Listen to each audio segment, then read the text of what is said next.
कौरव सभा में द्रौपदी। वैशंपायन जी कहते हैं, जन्मेजय, अब दुर्योधन ने विदुर जी को पुकार कर कहा, विदुर तुम यहाँ आओ, तुम जाकर पांडवों की प्रियतमा सुंदरी द्रौपदी को शीघ्र ले आओ। वे अभाग्नि यहाँ आकर हमारे महल में झाड़ू लगाए और दासियों के साथ रहे।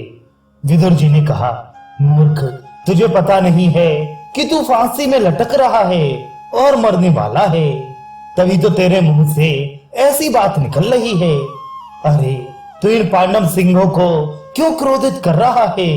तेरे सिर पर विषैले सांप क्रोध से फन फैला फैला कर फुंकार रहे हैं। तू उनसे छेड़खानी करके यमपुरी मत जा। देख, द्रौपदी कभी दासी नहीं हो सकती।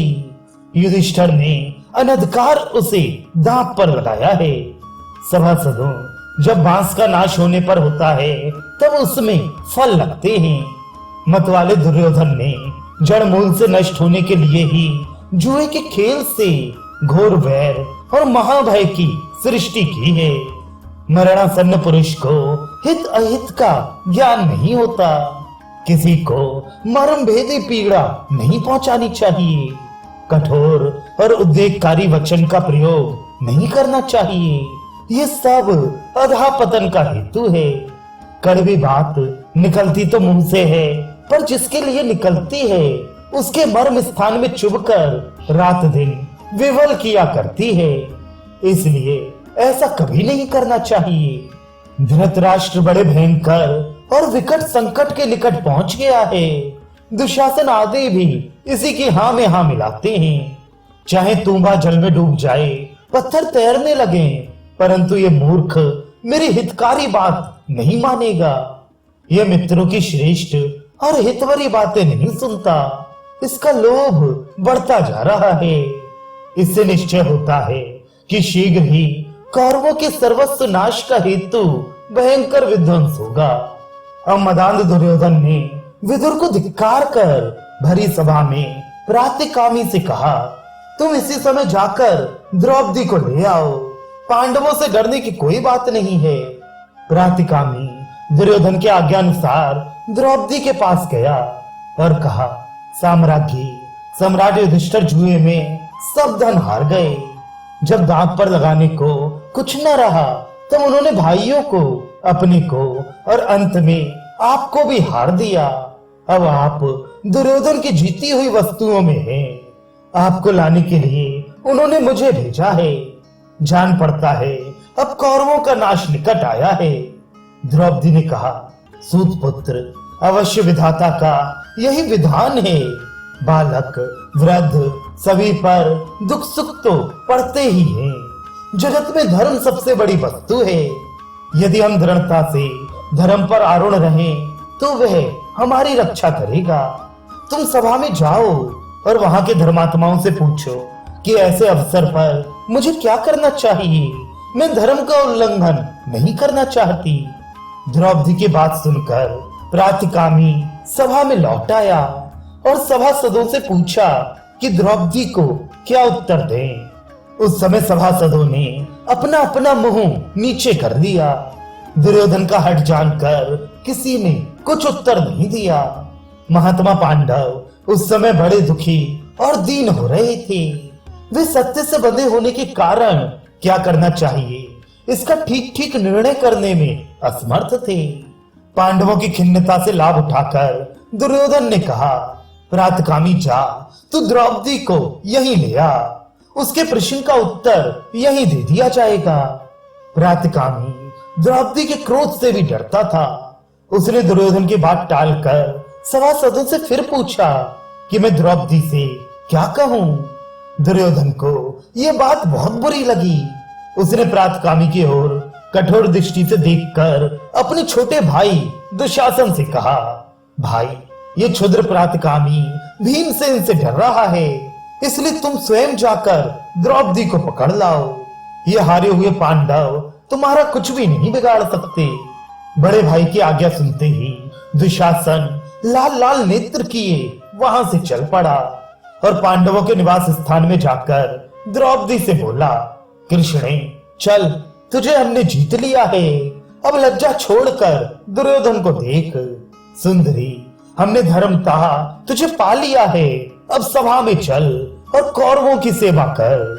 दुशासन की बात सुनकर द्रौपदी का हृदय दुख से भर आया, मुंह मलिन हो गया। वे आर्तभाव से मुंह ढककर राजा धृतराष्ट्र के रनिवास की ओर दौड़ी। पापी दुशासन ने क्रोध से भरकर उसे डांटा और पीछे से पकड़कर महारानी द्रौपदी के नीले नीले घुंघराले और लंबे बालों को पकड़ लिया। हाय हाय, अभी यह बाल कुछ ही दिनों पहले राष्ट्रीय यज्ञ में अव्रत स्नान के समय मंत्रपूत जल से सींचे गए थे। दुरात्मा दुशासन पांडवों का तिरस्कार करने के लिए आज उन्हीं बालों को बलपूर्वक पकड़कर द्रौपदी को अनाथ के समान घसीटता चला जा रहा है। द्रौपदी का रोम रोम कांप रहा था, शरीर झुक गया था, वे खींची जा रही थी। द्रौपदी ने धीरे से कहा, अरे मूढ़ दुरात्मा दुशासन, मैं रजस्वला हूँ, एक ही वस्त्र पहनी हूँ। ऐसी अवस्था में मुझे वहां ले जाना अनुचित है। दुशासन ने द्रौपदी की बात पर कुछ ध्यान न देकर केशों को और भी जोर से पकड़ा और बोला, द्रुपद की बेटी, तू रजस्वला हो या एक वस्त्रा, भले ही तू नंगी हो, हमने तुझे जुए में जीता है, तू हमारी दासी है। अब तुझे नीच स्त्रियों के समान हमारी दासियों में रहना पड़ेगा। दुशासन द्रौपदी को सभा में घसीट लाया। दुशासन के घसीटने से द्रौपदी के केश बिखर गए, आधे शरीर से वस्त्र खिसक गया।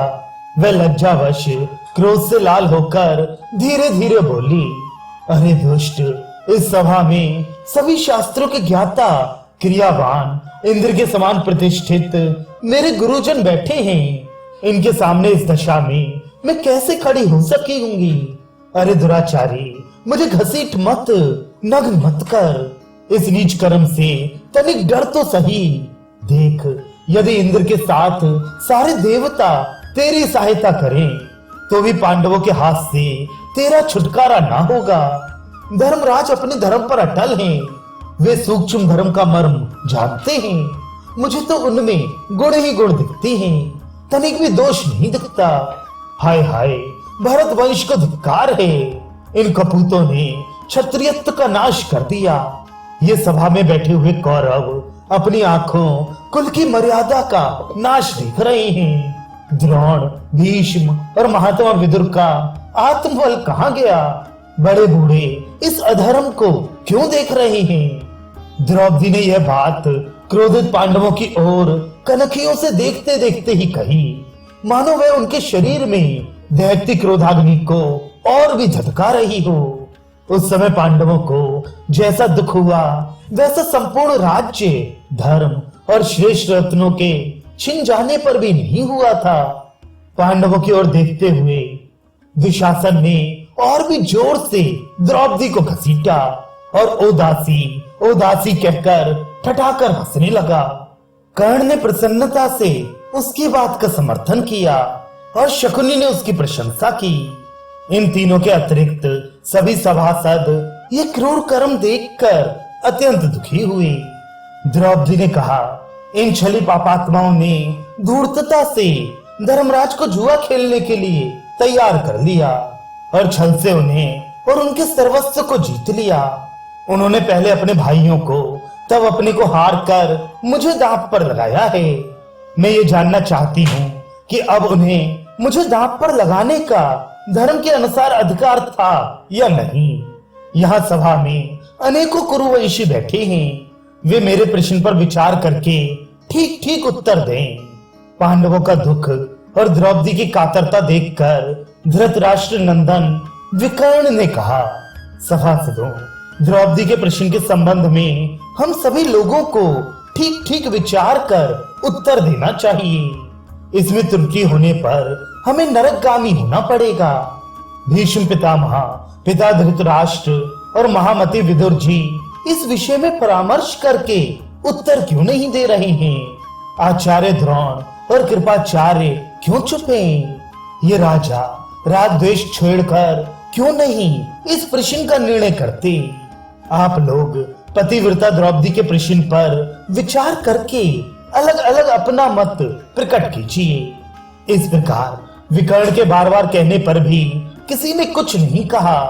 अब विकर्ण हाथ मलकर लंबी सांस लेता हुआ बोला, कौरवों, ये सभासद उत्तर दे या ना दे, इस विषय में मैं जिस बात को न्याय संगत मानता हूँ वह कहे बिना ना रहूंगा।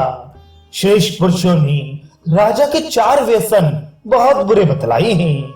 शिकार, शराब, जुआ और स्त्री प्रसंग में आसक्ति। इनमें संलग्न होने पर मनुष्य का पतन हो जाता है। यहाँ जुआरियों को बुलाने पर राजा युधिष्ठिर ने आकर जुए की आसक्ति वश द्रौपदी को दांव पर लगा दिया। द्रौपदी केवल युधिष्ठिर की ही स्त्री नहीं, उस पर 5 पांडवों का समान अधिकार है। ये बात भी ध्यान देने योग्य है कि युधिष्ठिर ने अपने को हारने के बाद द्रौपदी को दांव पर लगाया। इसलिए मेरे विचार से युधिष्ठिर को यह अधिकार नहीं था कि वे द्रौपदी को दांव पर लगाएं। दूसरी बात यह है कि उन्होंने स्वेच्छा से नहीं, शकुनी की प्रेरणा से उसे दांव पर रखा था। इन सब बातों से मैं तो इस निश्चय पर पहुंचता हूँ कि द्रौपदी जुए में नहीं हारी गई। विकर्ण की बात सुनकर सभी सभासद उसकी प्रशंसा और शकुनी की निंदा करने लगे।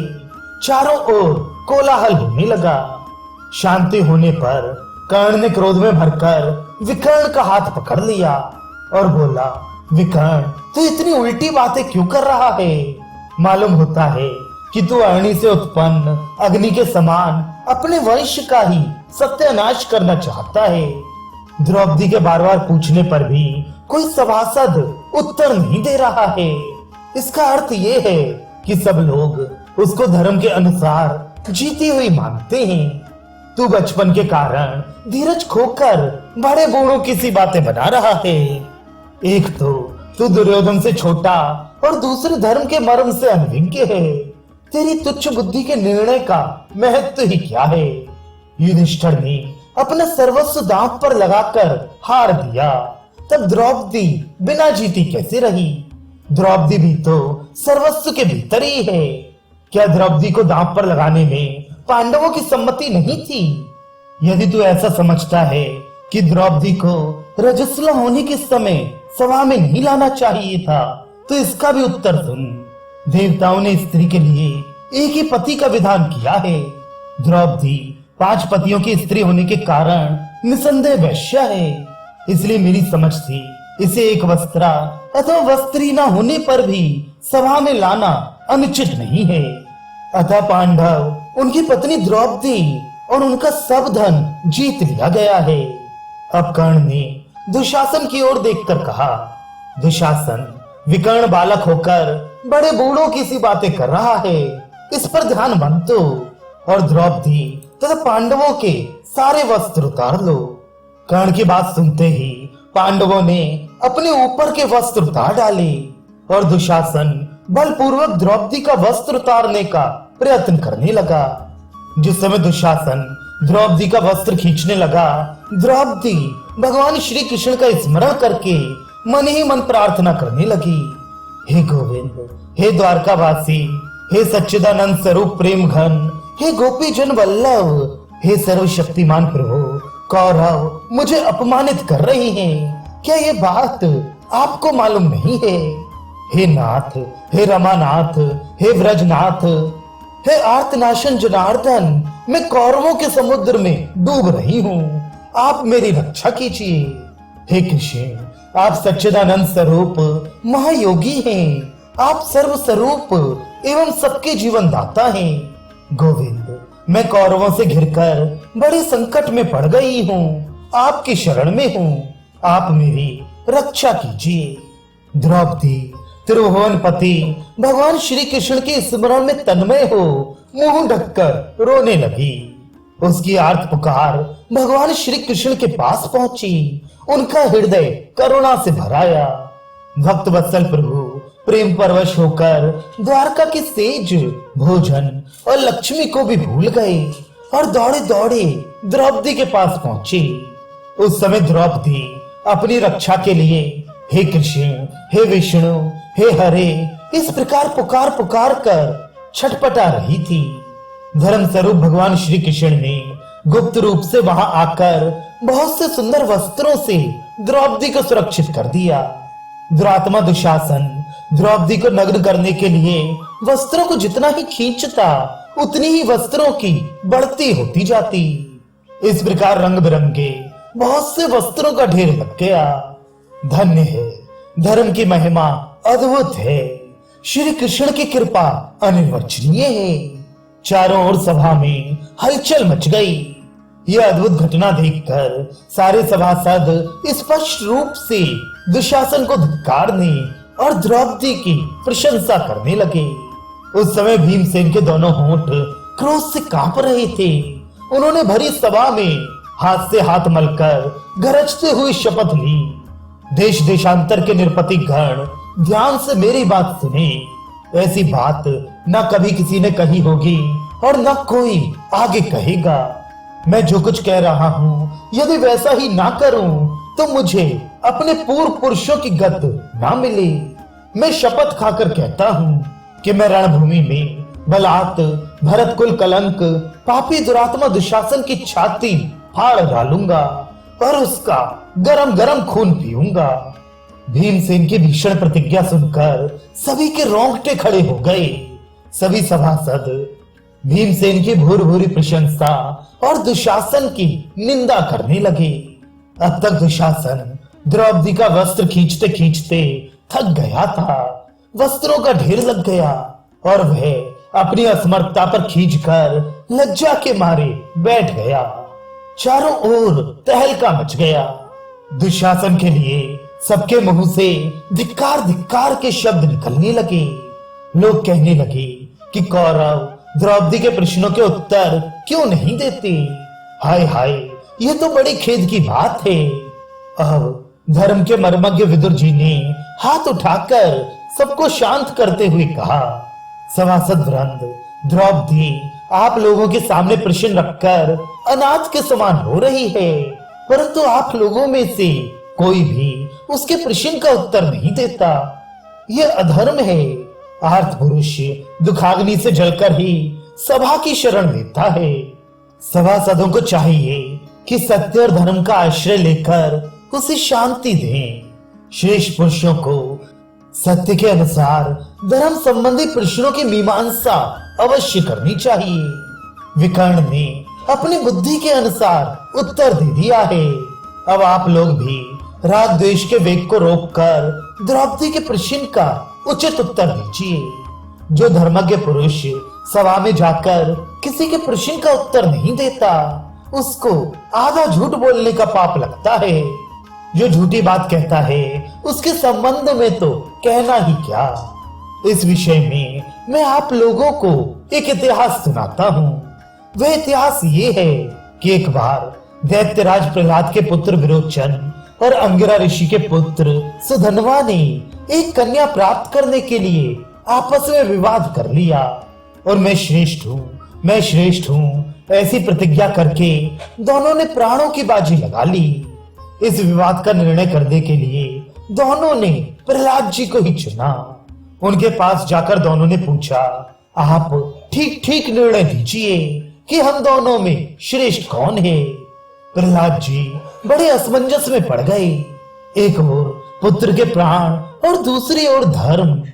कुछ भी निश्चय न कर सकने के कारण प्रहलाद जी महर्षि कश्यप के पास गए और उनसे पूछा, महाभाग, आप देवता, असुर और ब्राह्मणों का धर्म जानते हैं। मैं इस समय बड़े धर्म संकट में हूँ। आप कृपा करके ये बतलाइए कि किसी प्रश्न का उत्तर ना देने से तथा जानबूझकर कुछ का कुछ उत्तर देने से क्या गत होती है। महर्षि कश्यप ने कहा, जो जानबूझकर राग द्वेष अथवा भय के कारण ठीक ठीक उत्तर नहीं देता अथवा जो गवाही देने में ढिलाई करता है या कुछ का कुछ कह देता है, वह वरुण के सहस्त्र पाशों से बांधा जाता है। प्रत्येक वर्ष में उसके पास की एक एक गांठ खुलती है। इसलिए जिसे सत्य का सुस्पष्ट ज्ञान हो उसे सत्य ही बोलना चाहिए। जिस सभा में अधर्म से धर्म को दबा दिया जाता है और वहां के सभासद अधर्म को नहीं हटाते, तो सभासद ही पाप भागी होते हैं। जिस सभा में निंदित पुरुष की निंदा नहीं होती, वहां सभापति को उसके अधर्म का आधा, करने वाले को चौथाई और अन्य सभासदों को भी पाप का चौथाई भाग प्राप्त होता है।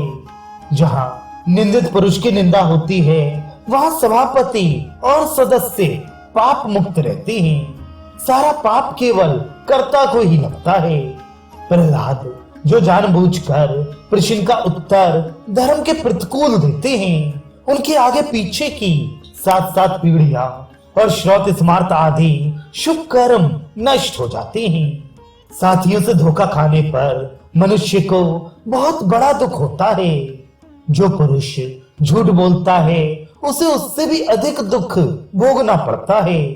प्रत्यक्ष देखकर, सुनकर और धारणा से भी गवाही दी जा सकती है। सत्यवादी साक्षी के धर्म और अर्थ नष्ट नहीं होते।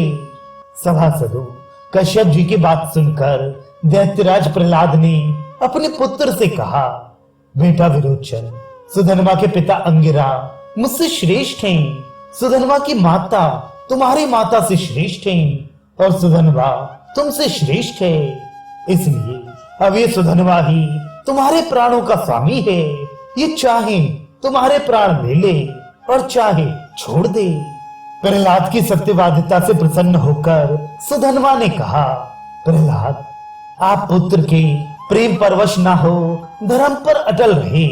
इसलिए मैं आपके पुत्र विरोचन को आशीर्वाद देता हूँ कि वह 100 वर्ष तक जीवित रहे। अवश्य ही धर्म पर दृढ़ रहने से प्रहलाद अपने पुत्र को मृत्यु से और अपने को अधर्म से बचाने में समर्थ हुए। सभासदों, आप लोग अपने धर्म और सत्य की दृष्टि से द्रौपदी के प्रश्न का उचित उत्तर दें। विदुर जी की बात सुनकर भी सभासदों में से किसी ने कुछ उत्तर नहीं दिया। कर्ण ने कहा, दुशासन भाई, इस दासी द्रौपदी को घर ले जाओ। कर्ण की आज्ञा पाते ही दुशासन भरी सभा में द्रौपदी को घसीटने लगा। वह लज्जावश कांपने लगी और पांडवों की ओर देखकर बोली, पहले जब महल में मुझे वायु छू जाया करती थी, तब पांडवों से सहन नहीं होता था। आज ये दुरात्मा भरी सभा में मुझे घसीट रहा है, पर वे शांत भाव से बैठे सह रहे हैं। मैं कौरवों की पुत्री के समान पुत्र वधू हूँ, पर वे मुझे इस क्लेश में पड़ी देख चू तक नहीं करते। यही समय का फेर है। इससे अधिक दयनीय बात और क्या होगी कि मैं आज भरी सभा में घसीटी जा रही हूँ। आज राजाओं का धर्म कहाँ गया? धर्मपरायणा स्त्री को इस प्रकार सभा में लाकर कौरवों ने अपना सनातन धर्म नष्ट किया है। मैं पांडवों की सहधर्मिणी धृष्टद्युम्न की बहन और श्री कृष्ण की कृपा पात्र हूँ। हाय, ना जाने क्यों आज मेरी दुर्दशा की जा रही है। कौरवों, मैं धर्मराज की पत्नी और छत्राणी हूँ। तुम मुझे दासी बनाओ चाहे अदासी, जो कहो करूंगी। परंतु ये दुशासन कौरवों की कीर्ति में कलंक कालमा लगाकर मुझे जो दुख दे रहा है, उसे मैं नहीं सह सकती। तुम लोग मुझे जीती हुई समझते हो या नहीं, स्पष्ट बतला दो, मैं वैसा ही करूंगी। भीष्म पितामह ने कहा, कल्याणी, धर्म की गति बड़ी गहन है। बड़े बड़े विद्वान बुद्धिमान भी उसका रहस्य समझने में भूल कर जाते हैं। जो धर्म सबसे बलवान और सर्वोपरि है, वही अधर्म के उत्थान के समय दब जाता है। तुम्हारा प्रश्न बड़ा सूक्ष्म, गहन और गौरवपूर्ण है। कोई भी निश्चय पूर्वक इसका निर्णय नहीं दे सकता। इस समय कौरव लोभ और मोह के वश हो गए हैं। ये इस बात की सूचना है कि शीघ्र ही कुरुकुल का नाश हो जाएगा। तुम जिस कुल की बहू हो, उस कुल के लोग बड़े बड़े दुख सहकर भी धर्म मार्ग से नहीं डिगते। इसी से इस दुर्दशा में पड़कर भी तुम्हारा धर्म की ओर देखना इस कुल के अनुरूप ही है। धर्म के मर्मज्ञ द्रोण, कृप आदि इस समय सिर झुकाकर प्राणहीन के समान सुन्न बैठे हैं। मैं तो ऐसा समझता हूँ कि धर्मराज युधिष्ठिर इस प्रश्न का जैसा उत्तर दें, उसे ही प्रमाण माना जाए। तुम जीती गई या नहीं इसको स्वयं वे ही कहें। सभा के सभी लोग दुर्योधन से भयभीत होने के कारण द्रौपदी की दुर्दशा और उसका करुण क्रंदन सुनकर भी उचित अनुचित कुछ नहीं बोले। दुर्योधन ने मुस्कुराकर द्रौपदी से कहा, द्रुपद की बेटी, तेरा ये प्रश्न तेरे उदार स्वभाव पति भीम, अर्जुन, सहदेव और नकुल के प्रति ही रहा। यही तेरे प्रश्न का उत्तर क्यों नहीं देते? यदि ये आज सभ्यों के सामने कह दें कि युधिष्ठिर का तुझ पर कोई अधिकार नहीं और उन्हें झूठा ठहरा दें, तो तू अभी दासी पने से मुक्त हो सकती है।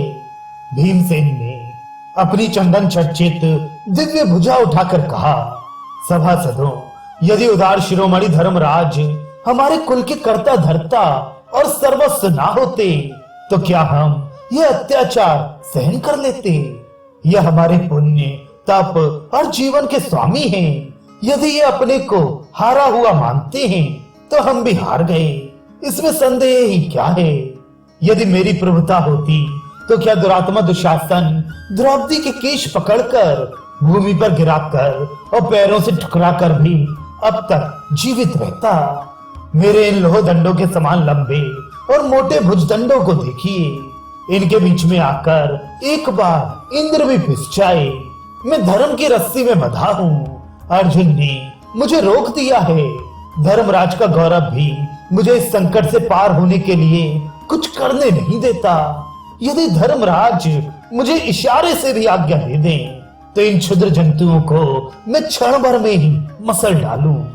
भीम की क्रोधाग्नि को भड़कते देखकर भीष्म, द्रोण और विदुर ने कहा, भीम से क्षमा करो, तुम्हारे लिए कुछ भी कठिन नहीं है, तुम सब कुछ कर सकती हो। उस समय धर्मराज युधिष्ठिर बेहोश से हो रहे थे। दुर्योधन ने उन्हें पुकार कर कहा, राजन, भीम, अर्जुन, नकुल और सहदेव तुम्हारे वश में हैं। अब तुम ही द्रौपदी के प्रश्न का उत्तर दो। क्या तुम ऐसा मानते हो कि द्रौपदी दांव पर हारी नहीं गई? मतवाले दुरात्मा दुर्योधन ने युधिष्ठिर से ऐसा कहकर कर्ण की ओर देखा और मुस्कुराकर भीमसेन को लज्जित करने के लिए अपनी मोटी मोटी बाईं जांग दिखाने लगा। भीमसेन की आंखें क्रोध से लाल हो गईं।